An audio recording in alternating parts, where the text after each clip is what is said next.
রামগঞ্জে ইসলামী আন্দোলন বাংলাদেশ এর মহিলা ইউনিটের তালিম তারবিয়াত অনুষ্ঠিত।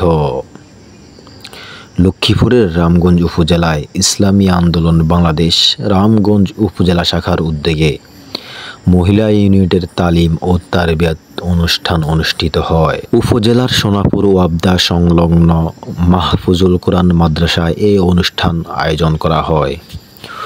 অনুষ্ঠানে সভাপতিত্ব করেন ইসলামী আন্দোলন বাংলাদেশ রামগঞ্জ উপজেলা শাখার সভাপতি ডাক্তার রফিকুল ইসলাম এবং অনুষ্ঠানটি সঞ্চালনা করেন সেক্রেটারি ডাক্তার আব্দুর রহিম।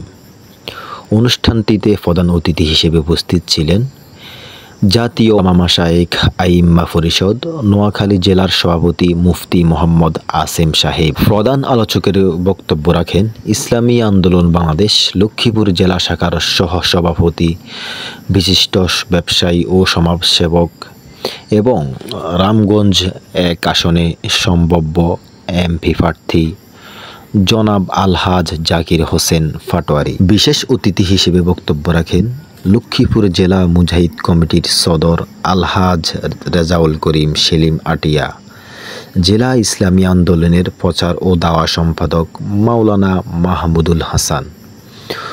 অনুষ্ঠানে আরও উপস্থিত ছিলেন উপজেলা ইসলামী আন্দোলনের সহসভাপতি মোহাম্মদ মামুনুর রশিদ, সহসভাপতি হাজী মোহাম্মদ মহসিন, উপজেলা মুজাহিদ কমিটির সভাপতি মাওলানা কুতুবুদ্দিন আফসার এবং বিভিন্ন অঙ্গ সংগঠনের সহযোগী। অনুষ্ঠানে নারীদের অংশগ্রহণ ছিল চোখে পড়ার মতো।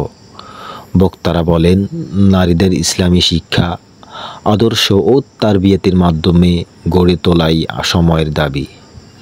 ইসলামী আন্দোলনের এই ধারাবাহিক কার্যক্রম সমাজে পরিবর্তনের পথে একটি ইতিবাচক ধাপ বলে মন্তব্য করেন নেতৃবৃন্দ। রামগঞ্জ 24, রামগঞ্জ, লক্ষ্মীপুর।